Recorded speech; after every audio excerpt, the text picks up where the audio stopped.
Hi everyone. We will be discussing today, or I'll be discussing, um, an article that I found that is called Threat by Association, Islamic Puritanism and Conspiracy Beliefs Explain a Religious Majority Group's Collective Protests Against Religious Minority Groups. Okay. So this study looked at why people who are part of majority group, in this case Muslims in Indonesia, sometimes protest against smaller minority groups like Christians or Ahmadis, even though the majority group already has more power. The researchers suggested that the protests happen mainly because of something called threat by association. Um,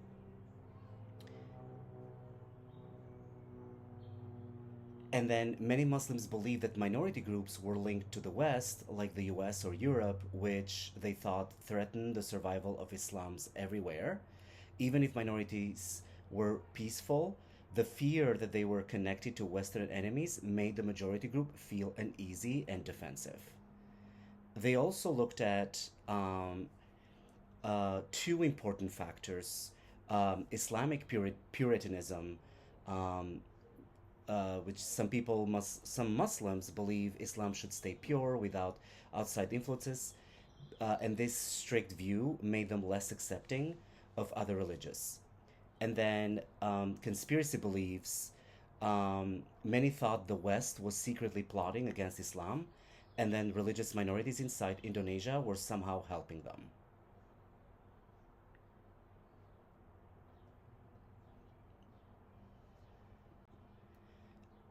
So, in today's globalized world, as I was reading through, researchers suggest that many Muslims feel that the West, countries such as US and Europe, or countries in Europe, are trying to control the political and cultural future of Muslim countries. Because of this, globalization feels threatening, both to Muslim values, like their way of life, and to economic or political power.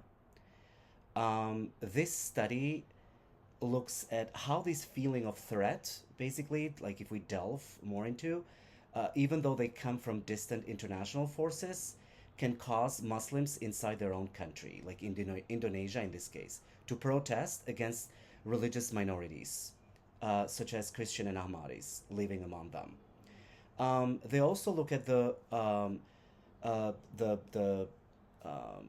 some of the protests that happened recently, the Hong Kong protests 2019 2020, the Muslim protests against India's citizenship policy in 2020, and also in United States, the Black Lives Matter protests in the here basically in 2020. Um, in many cases, minorities protest because they felt mistreated by more powerful majorities. But new type of protests have also popped up. Okay, so in the West, right-wing extremists from majority groups started targeting minorities, often with violence. And this shows that not only minorities protest, sometimes majorities protest against minorities too. So what they wanted to understand were that why and how Muslims in Indonesia, the majority group, right, protests against small minority groups. How feelings of threat from distant forces, like Western globalizations, turn into local hostility against neighbors.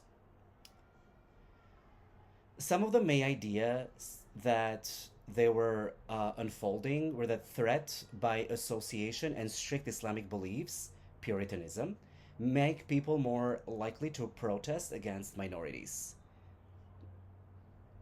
And then people who strongly believe that the West is a threat are even more likely to protest, especially if they also believe in keeping Islam pure.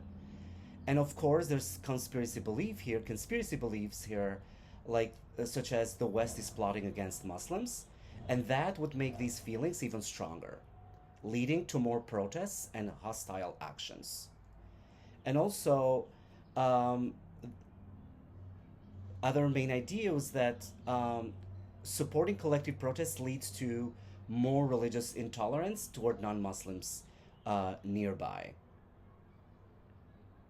So the first goal of this study was that they wanted to study the psychological reasons why feeling threatened by the West leads Muslims to protest against religious minorities inside Indonesia.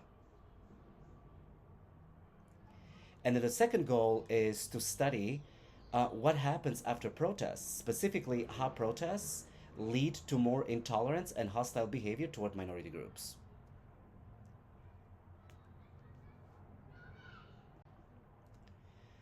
So let's look at the context of the present work, or the, uh, as researchers call it, right, current study.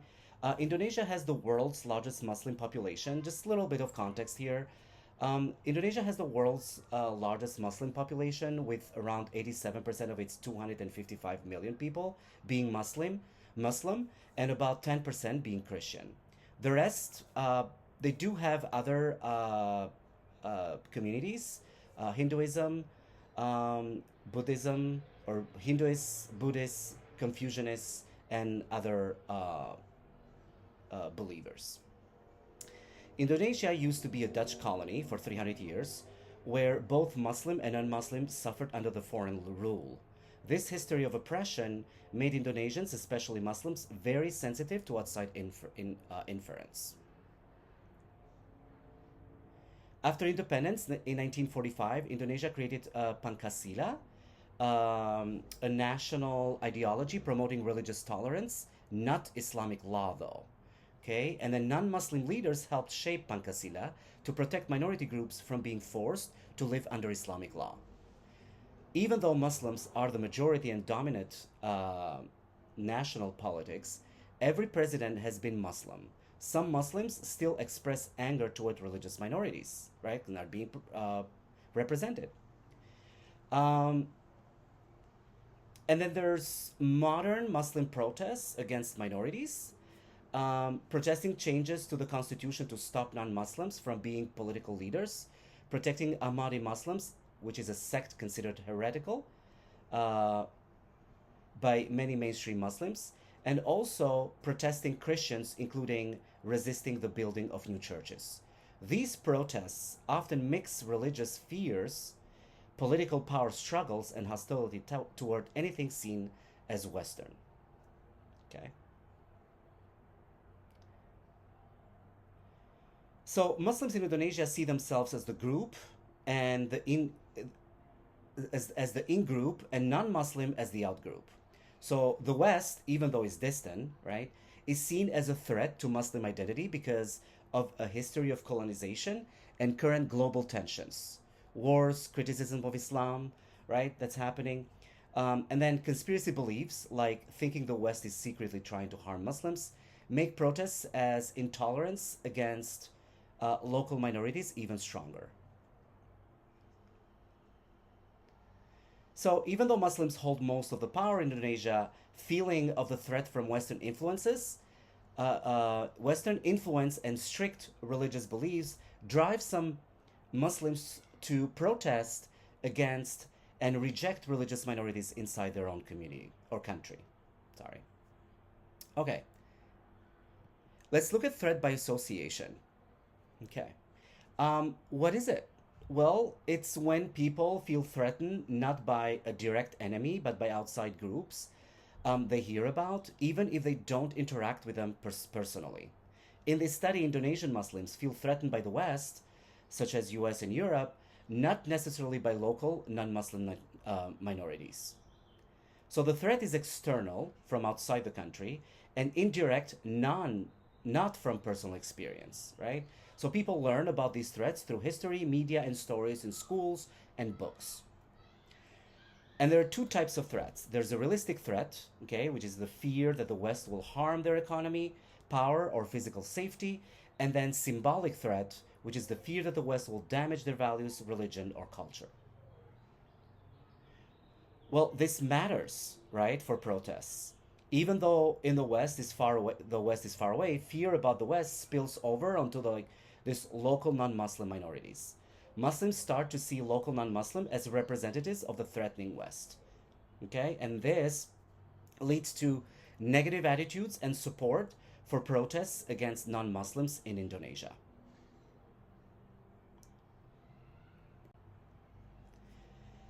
And what is Islamic Puritanism?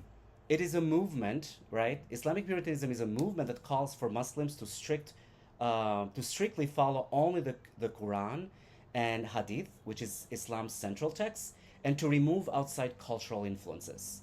And this idea is similar to earlier Christian Puritan movements that have been seen throughout centuries, which aim to purify the religion from outside traditions.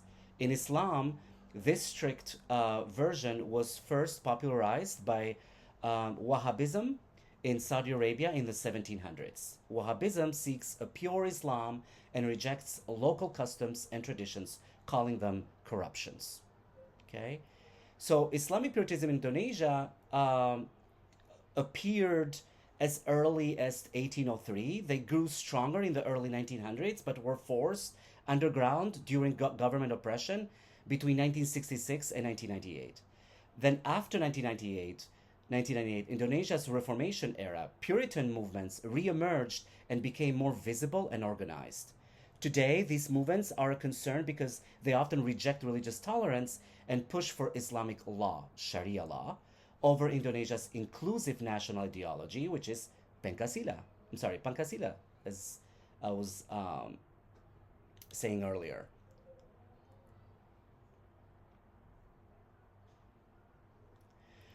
So these Puritan Islamic movements in Indonesia often see Islam as the only true faith, okay, calling followers of others religious infidels, and then seek to impose Islamic law, which clashes with Indonesia's national values of religious freedom and diversity.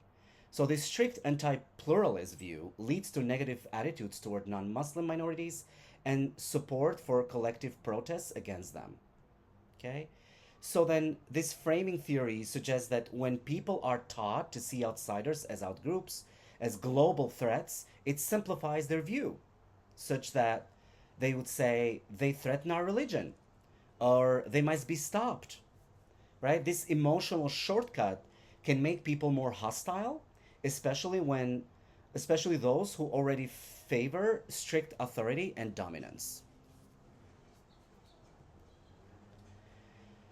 And then it takes us to intolerant intentions. Okay, what are they? Intolerant intentions mean that people plan or are willing to discriminate against or reject others who are different from them, especially those from different religious or cultural groups.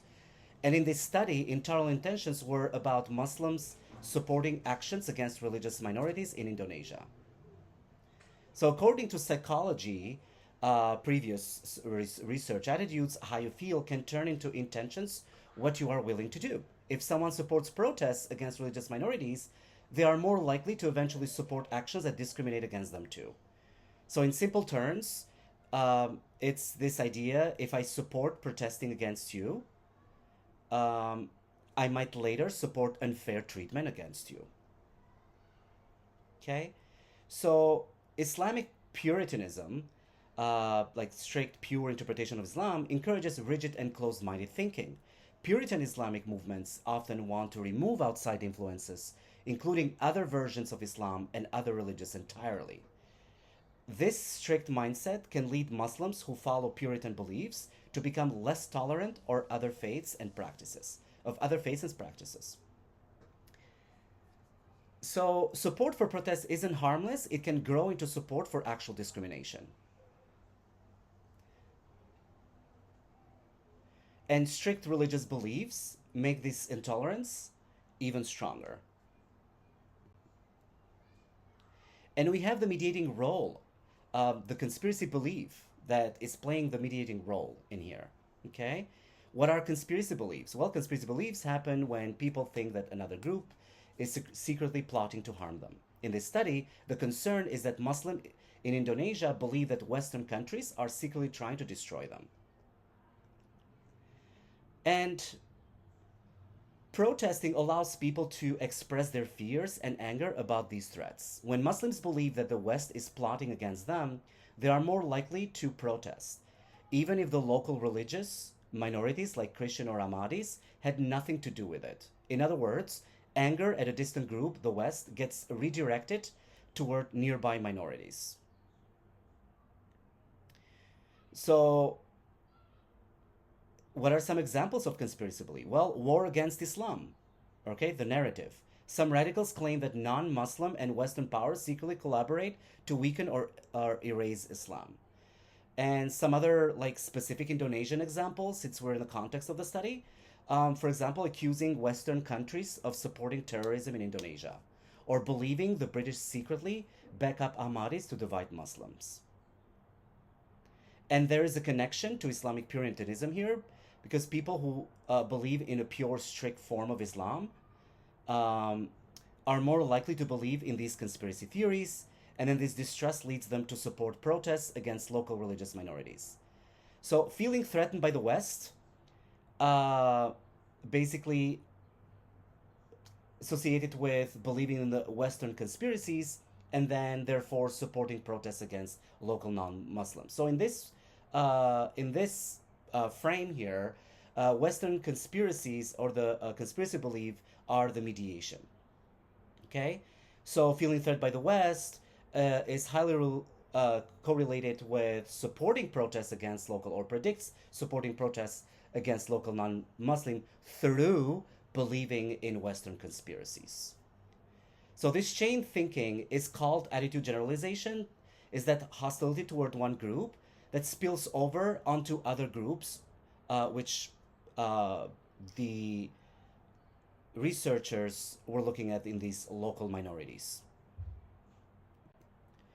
What are the hypotheses? Well, we have plenty. Well, five, let's say. Well, the first one is they hypothesize that the threat by association would be a positive predictor of participants' support for the collective protests against non-Muslim minorities in Indonesia. H2, Islamic Puritanism would be positively related to participants' support for for collective protests against religious minorities in Indonesia. H3, more threat by association leads to perceptions of the West as a threat to Muslims or Islam around the world would strengthen the positive relationship between participants' Islamic Puritanism and support for the collective protests against religious minorities in Indonesia. And then H4, Western conspiracy beliefs help explain how feelings of threat and religious Puritanism turn into support for anti-minority protests in Indonesia. And then we have H5A and B, support for collective protests against minorities will predict religious intolerance intentions toward minorities. And then higher support for Islamic Puritanism will predict higher religious intolerance intentions toward minorities. Okay. So the study included 418 university students from Central Java in Indonesia. 292 were female, 124 were male, and 2 didn't report their gender. The average age for the participants was about 20 years old. They were chosen through convenience sampling, meaning they were picked because they were easily available, right? It's classroom. And then when it comes to procedure, participants completed the survey questionnaire in a classroom setting. They answered questions by rating how much they were agreed or disagreed with statements on a scale from 1, strongly disagree, to 7, strongly agree. Before starting, participants were told that the West referred to countries like United States, Western Europe, Australia, and Canada. And then the survey asked about several topics, like how much participants felt symbolic threats, threats to values and culture, how much they felt realistic threats, about their beliefs in Western conspiracies, their support for protesting against minorities, their willingness to discriminate against religious minorities. Okay? So the researchers used a simple survey, the bottom line, to measure students' feeling about the West, religious purity, conspiracy beliefs, the attitudes towards minority groups, all to better understand what drives protests and intolerance in Indonesia. Okay, measures. So the researchers used, as I said, the different sections to measure the key ideas in their study. Each section included statements that participants rated on how much they agreed, from 1 strongly disagree to 7 strongly agree. And here's what they measured.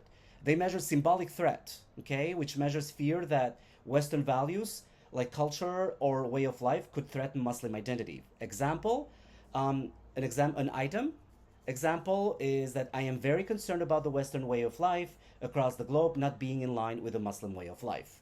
Realistic threat, which measures fear that Western countries' economic and political strength could weaken Muslim countries. For example, I fear that the economy of the Western world will weaken the influence of the Islamic world. And then we have threat by association. Here they combine scores from symbolic and realistic threat, which measures overall feeling that the West threatens Islam indirectly. And then Islamic Puritanism, which measures how strongly participants believe that Islam should stay pure without influence from local cultures or traditions. An example is I am practicing Islam by freeing it from the influence of local culture, values, and traditions.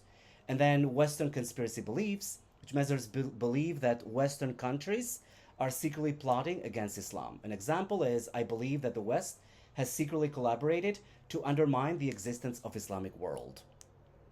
Okay? And then support for collective protests, which measures support for Muslim protests against non-Muslim minorities. Example, Ahmadis. And an example of this, an item is I support other Muslims' collective protests to ban Ahmadis worship in Indonesia. And then we have the last but not least, religious intolerant intentions, which measures willingness to discriminate against or limit the rights of religious minorities. An example, I am willing to take action to ban interreligious or interfaith discussions in Indonesia.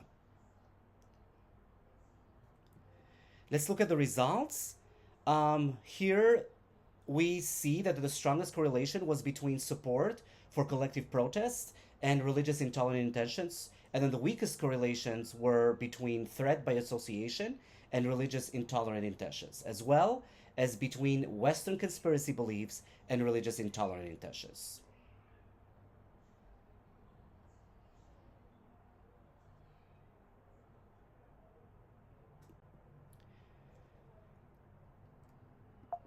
Okay, and then we're going to look also at the hypothesis testing, path analysis, because they used path analysis, path model, to test their ideas. Here, it is crucial to say that all hypotheses actually proposed in this study were supported by the data. So all hypotheses were confirmed.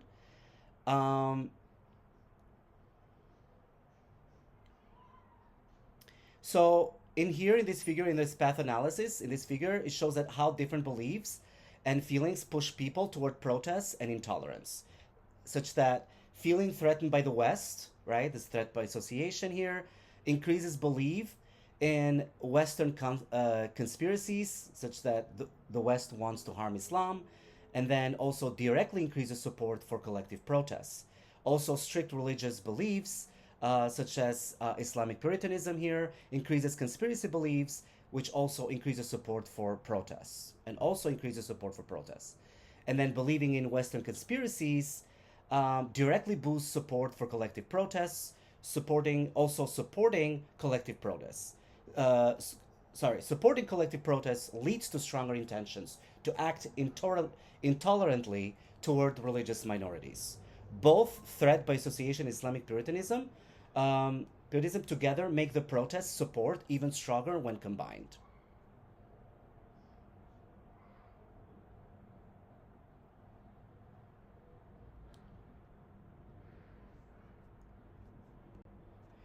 Okay, so here we see the threat levels that do make big difference here. The threat levels. This in this figure, we see like how Islamic Puritanism and feeling of threat work together. People with high feeling of threat from the West show a steeper and strong support for collective protests as their puritanical beliefs increase. Those with medium threat feelings also show more protest support but less strongly. So people with low feelings of threat show almost no change. Even if they are puritanical, they don't strongly support protests. So feeling threatened is key. Without feeling threatened, being religiously strict doesn't really make someone want to protest. But when threat is high, religious strictness greatly boosts support for protests.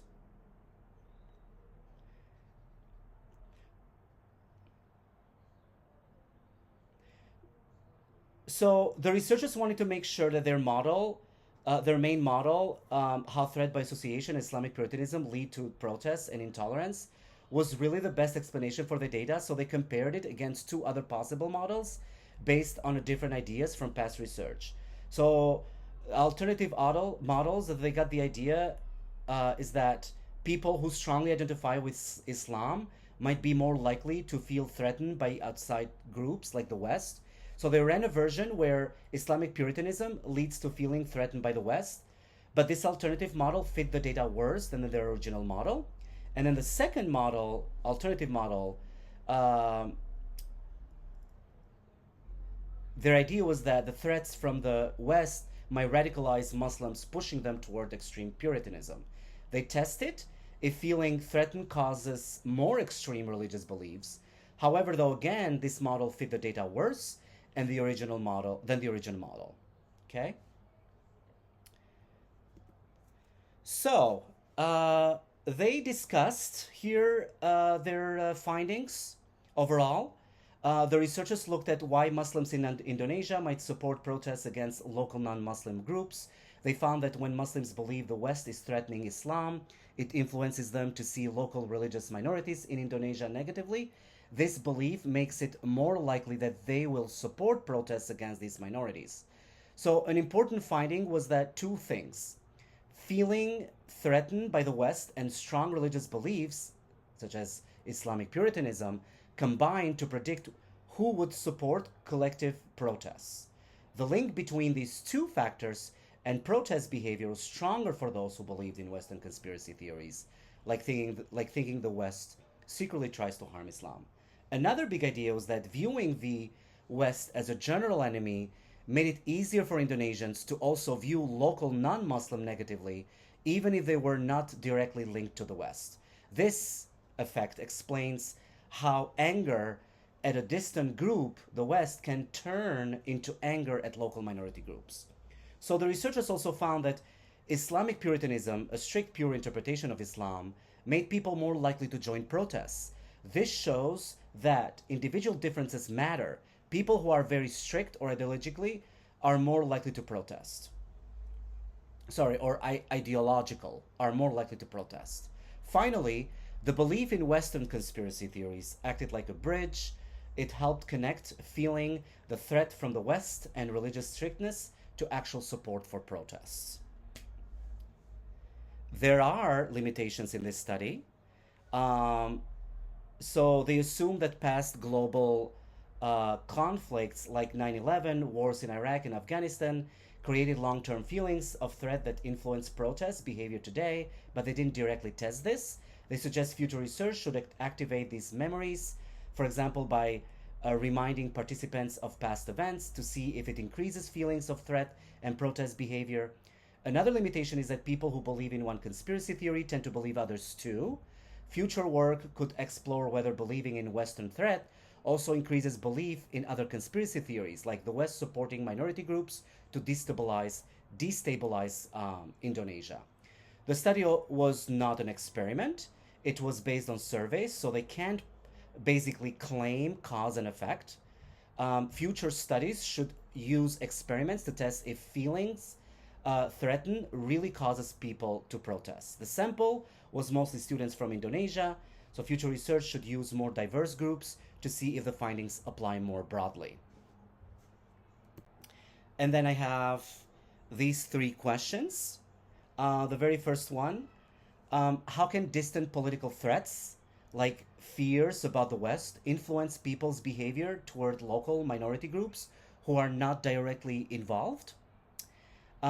Here I wanted to all of us think about how anger or fear toward a broad enemy might spill over into mistrust or hostility toward neighbors at home, right? And how do feelings about global issues affect everyday relationships? And then the second discussion question is, what are the dangers of conspiracy beliefs in shaping collective actions? especially when those beliefs may not be based on direct experiences. So here I want all of us to consider how believing in hidden threats, such as the West is secretly trying to harm us, might push people to act aggressively. Why might conspiracy theories feel emotionally satisfying, and what risks do they pose for peaceful coexistence? And then the very last one is the last question, discussion question is: should societies be concerned about extreme forms of religious Puritanism, um, even if those beliefs are personal? When does a strong personal belief become a broader social problem? So I want us to discuss whether private, strict beliefs are harmless, or whether, when combined with collective fear, they can lead to public intolerance or even violence against others. Okay, and thank you for listening, and I hope to see everyone in the chat. I'll be happy to clarify or answer any question that you may have, or any concern or any problem that you may have encountered, okay, during this presentation or listening to this presentation. I want you to all have a great week, and I want everyone to have a really great time at WPA, and I wish every single CGU team to win big prizes and, just represent us. All right. Have a great week. Bye.